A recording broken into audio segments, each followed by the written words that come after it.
The mortgage advisor didn't look up right away. She just stared at her screen. And in that silence, maybe 4 seconds, maybe 5, I knew. I didn't know what yet. But I knew something was wrong in the way that your body understands things before your mind is ready to. She turned the monitor toward me. A credit score, 511. Ms. Adore, she said carefully, there are 3 accounts here in collections. A personal loan, 2 credit cards, and a retail finance account. All defaulted. I told her that wasn't possible. I told her I had never opened any of those accounts. I told her there must be some kind of error, a mix-up, a bureau glitch, something with a similar name. She nodded like she'd heard that before. But to understand why what came next shattered me the way it did, you need to know who I was before that appointment. And you need to know who I walked in there trusting completely. My name is Camille. I'm a freelance graphic designer based in Wilmington, North Carolina. I've spent the better part of 5 years building something quiet and mine, a small client roster, a home studio with good light, a relationship with a man named Dex who makes me feel steady. I am not reckless. I am not careless. I am the kind of woman who keeps a budget spreadsheet and reads the fine print. And I have a twin sister named Celeste. Identical. Same face, same laugh, same hands. She is the most magnetic person I have ever known. The one who walks into a room and makes everyone feel like they've been waiting for her. I have loved her my entire life, without condition. That morning, sitting across from a mortgage advisor who was looking at me with something close to pity, I had no idea that the $34,000 of debt on that screen had her fingerprints all over it. Every single dollar of it. Celeste and I grew up in the same house, wore the same face, and somehow became completely different people.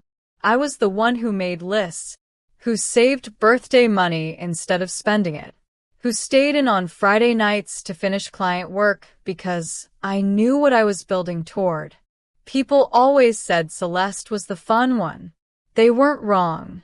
She could turn a grocery run into a memory. She remembered everyone's coffee order, everyone's anniversary, everyone's soft spot. I never resented her for it.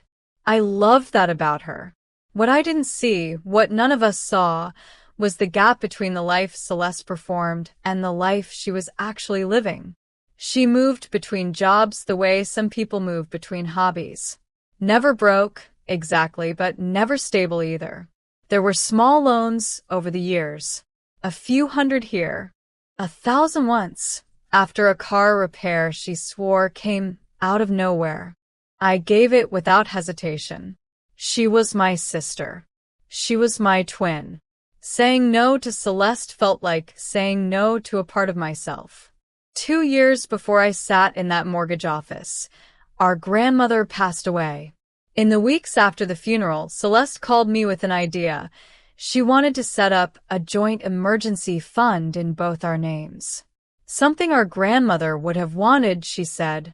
Practical. Responsible.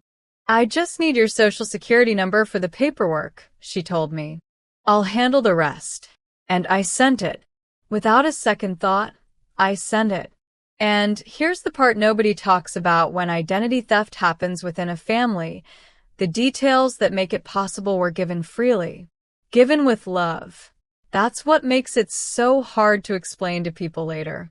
You don't sound like a victim. You sound naive. But love isn't naivety.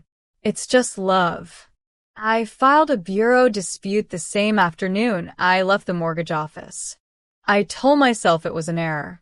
I told myself these things happen, data breaches, clerical mistakes, stolen mail.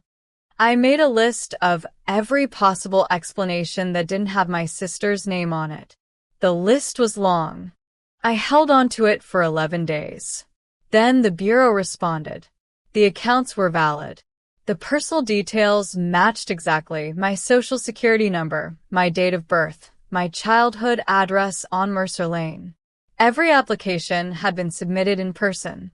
with a valid ID. I sat on the floor of my home studio and read that letter 4 times. Then I called the credit union directly. Not to dispute, to listen. I asked the representative to walk me through the application records as far as she legally could. She confirmed the accounts had been opened over a period of 14 months. The first one, a credit card with a $6,000 limit, had been opened in March, 2 years ago. I opened my phone and went to Celeste's Instagram. March, 2 years ago. Celeste had posted from Cancun. White sand, blue water, a caption that said, "Needed this more than air." I had liked that photo. I had commented a little sun emoji. The credit card had been used to book that trip. I kept scrolling. A new laptop she'd shown me over video call. Finally treated myself, Cam, I deserve it. A furniture purchase for her apartment. A car deposit she told me a friend had helped her with. I built a timeline on a blank document. Every account opening. Every major transaction. Every date cross-referenced against her posts, her check-ins, her stories. It took me 3 hours. What I found wasn't a moment of desperation. It was a pattern. Deliberate and sustained across 26 months. And one transaction stopped me completely, a charge dated 4 days after she stood beside me as my bridesmaid. She had used my name at my own wedding reception weekend. I closed the laptop. I didn't cry. I just sat there in the quiet and understood for the first time exactly what I was dealing with. I went to Celeste first. I don't know what I expected. A confession, maybe. Or at least a crack. Some small moment where the performance slipped and I could see the truth underneath. What I got instead was a masterclass. She cried before I finished my second sentence. "Camille," she said, pressing her hand to her chest, "do you hear yourself right now? You think I did this to you? Your own sister?" She suggested it was a data breach. She offered to help me file a police report. She pulled me into a hug that lasted long enough to feel genuine. And when I didn't soften the way I usually did, she called our mother. Renata arrived at Celeste's apartment within the hour. She sat across from me at the kitchen table with her arms folded and her expression tight in that particular way that meant she had already decided. "She's your twin, Camille," she said quietly. "Not a criminal. You need to be very careful about what you're accusing her of." That sentence landed like a door closing. That night deck sat on the edge of our bed and asked me, carefully, gently, but asked me nonetheless, whether I had ever shared my details with anyone during a data breach. Whether I was completely certain I hadn't opened one of those accounts during a difficult period and forgotten. I looked at him for a long moment. "I'm certain," I said. He nodded, but the question had already done its damage. I lay awake that night and did what women in impossible situations have always done. I began to doubt myself. Not fully, not completely, but enough. And here's what I know now that I wish I'd known then. Self-doubt in the face of a coordinated lie is not weakness. It is simply what happens when everyone you love chooses comfort over truth. I gave myself one night of doubt. Then I called Miriam. Miriam answered on the second ring. I didn't cry on that call either. I just read her the timeline, every account, every date, every transaction cross-referenced against Celeste's own social media record. Miriam is a paralegal. She does not panic. She does not soften things to protect your feelings. When I finished, she was quiet for exactly 3 seconds. "Camille," she said, "what you're describing is federal identity fraud. You have a documented pattern, a clear point of origin, and a suspect whose physical appearance gave her access. You are not crazy. You are not dramatic. You have a case." Something shifted in me on that call. Not rage. Not satisfaction. Something quieter and more permanent than either of those things. Clarity. Miriam walked me through every step. File a report with the Federal Trade Commission. Submit a fraud alert with all 3 credit bureaus simultaneously. Contact each creditor directly with a case number. And then make a decision about the police report. That last part one sat with for 2 days. Because filing a police report against your twin sister is not a small thing. It is not something you do in anger and walk back later. I needed to be sure I was doing it for the right reason, not to punish Celeste, but to protect myself, to close every door she still had access to. Before I filed, I sent her one message. No accusations. No emotion. Just facts.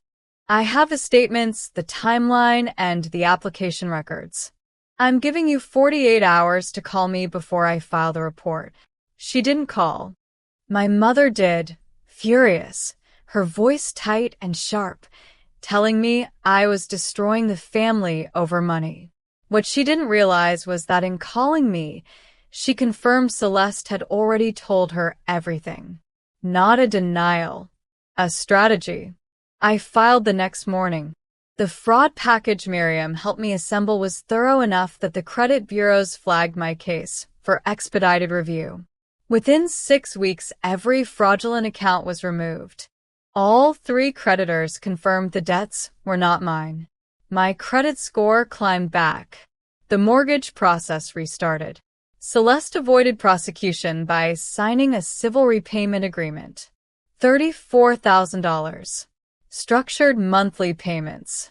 Legally binding and completely inescapable. Every payment she makes is a formal documented acknowledgement of exactly what she did. Her charm cannot negotiate with a court order. Her tears cannot reduce the balance. My mother read every document I sent her. She didn't call for 3 weeks. When she finally did, she didn't apologize directly. She just said, "Tell me what you need me to do." That was enough.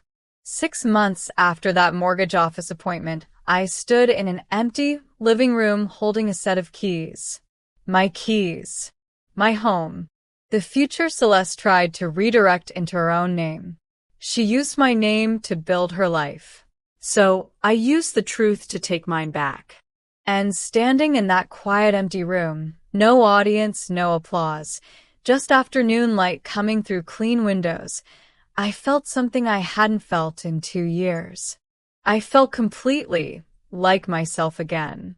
We've reached the end, and if you're still here, that tells me something about you. You're someone who stays, who sees things through, just like Camille did. If that's you, leave the word Mercer in the comments. That's the street she grew up on, the address that was used against her without her knowledge. If you caught that detail, I already know you were paying attention.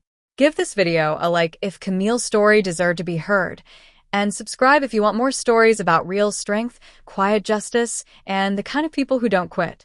I'll have another one ready for you soon. Until then, take care of yourself. You matter.